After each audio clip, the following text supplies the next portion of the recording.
ఇది అవనగడ్డ పులిగడ్డ మధ్యలోదండి. ఇది ఇక్కడ అంతా వాటర్ వచ్చేసింది, చెట్లు మునిగిపోయాయి, ఇల్లు మునిగిపోయాయి. ఇవన్నీ చూడండి, వాళ్ళ కోసం టెంట్లు వేశారు. పాపం రాత్రి పగలు నిద్ర లేకుండా ఉంటారండి ఇక్కడ. పైగా వరద నీటిలో పాములు అలాంటివి వస్తూనే ఉన్నాయి.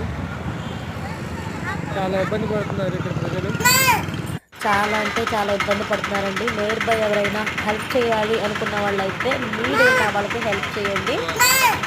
చాలా అంటే చాలా ఇబ్బంది పడుతున్నారండి. నియర్ బై ఎవరైనా హెల్ప్ చేయాలి అనుకున్న వాళ్ళైతే నీడ్ ఉన్న వాళ్ళకి హెల్ప్ చేయండి. చాలా అంటే చాలా ఇబ్బంది పడుతున్నారండి. నియర్ బై ఎవరైనా హెల్ప్ చేయాలి అనుకున్న వాళ్ళైతే నీడ్ ఉన్న వాళ్ళకి హెల్ప్ చేయండి. చాలా అంటే చాలా ఇబ్బంది పడుతున్నారండి. నియర్ బై ఎవరైనా హెల్ప్ చేయాలి అనుకున్న వాళ్ళైతే నీడ్ ఉన్న వాళ్ళకి హెల్ప్ చేయండి.